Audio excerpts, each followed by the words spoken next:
इस तरह से भारतीय जनता पार्टी पवार साहब के एक पत्र को लेके देश को गुमराह कर रही है, बीजेपी को समझना पड़ेगा। मॉडल एपीएमसी एक्ट ये राज्यों के अधिकार थे। पवार साहब ने उसमें राज्य के मुख्यमंत्रियों को लिखा था कि एपीएमसी में कहीं ना कहीं इन्वेस्टमेंट आनी चाहिए ताकि एग्री प्रोडक्ट को स्टोर करने की व्यवस्था बने, एम्प्लॉयमेंट खड़ा हो, और एपीएमसी को अधिकार होगा मॉनिटर करने का। उनके अधिकार को खत्म करने की बात उस पत्र में या उस मॉडल एक्ट में नहीं थी। हमें लगता है वो मॉडल एक्ट और मोदी जी का एक्ट, इसमें जमीन आसमान का फर्क है। राज्यों का अधिकार मोदी जी ने छीन लिया है। एग्रीकल्चर ये कंकरेंस लिस्ट का सब्जेक्ट है। कानून अगर बनाते तो मॉडल एक्ट बनाते, राज्यों पे छोड़ देते कि उन्हें वो कानून अडॉप्ट करना है या नहीं, या अपनी तरह से कोई नया कानून बनाना है। ये ना करते हुए मोदी सरकार ने 3 कानून बनाए। उसमें 2 कानून ऐसे हैं जिसमें राज्यों को कोई अधिकार नहीं, और एक कानून में कुछ हद तक राज्यों को अधिकार दिए गए हैं। फर्क ये है कि हम सिफारिश करते थे, सुझाव देते थे, और मोदी सरकार चीज़ों को लाद रही है। ये बीजेपी को समझना पडेगा।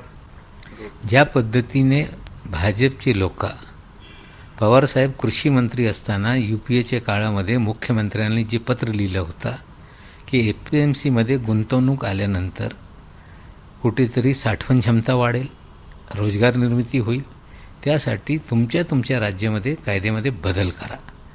म्हणजे याचा अर्थ हे नाही की केंद्राने कायदा करून राज्यांवर लादलं होतं।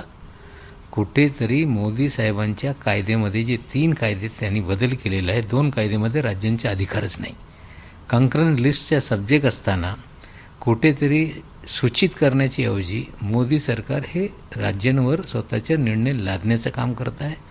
पवार साहेबांनी जो सूचना दिली होती त्याच्यात एपीएमसीचे अधिकार संपवण्याचा कुठलाही विषय न होता, कुठेतरी त्यांनाच अधिकार देण्याचा विषय होता।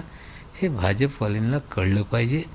कुठेतरी देशभराचे शेतकरी एकजूट होत असताना कुठेतरी पवार साहेब या आंदोलनामध्ये राष्ट्रपती महोदयांना भेटणारे 9 तारखेला राष्ट्रवादी काँग्रेस पक्षाने आंदोलनाला कुठेतरी पाठिंबा दिल्यानंतर भाजप घाबरल्यामुळे कुठेतरी एका पत्राचे 1 पान सर्क्युलेट करून लोकांची दिशाभूल करत आहे।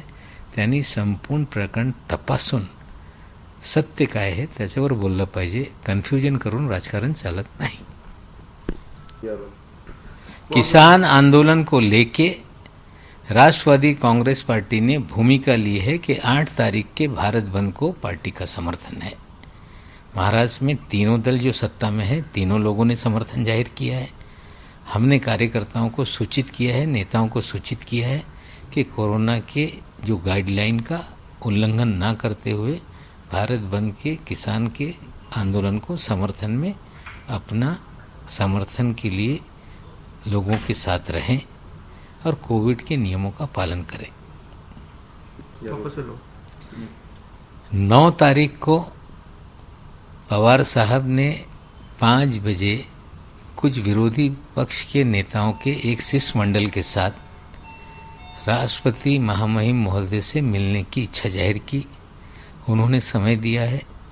16 पार्टियां इसमें समर्थन कर रही हैं किसान बिल को लेकर, लेकिन राष्ट्रपति जी ने मर्यादित लोगों को मिलने के लिए समय दिया है। पवार साहब उस प्रतिनिधि मंडल में रहेंगे और किसानों के मुद्दे पर राष्ट्रपति महोदय को चीज़ों से अवगत कराएंगे। नमस्कार, मैं हूं मानक गुप्ता।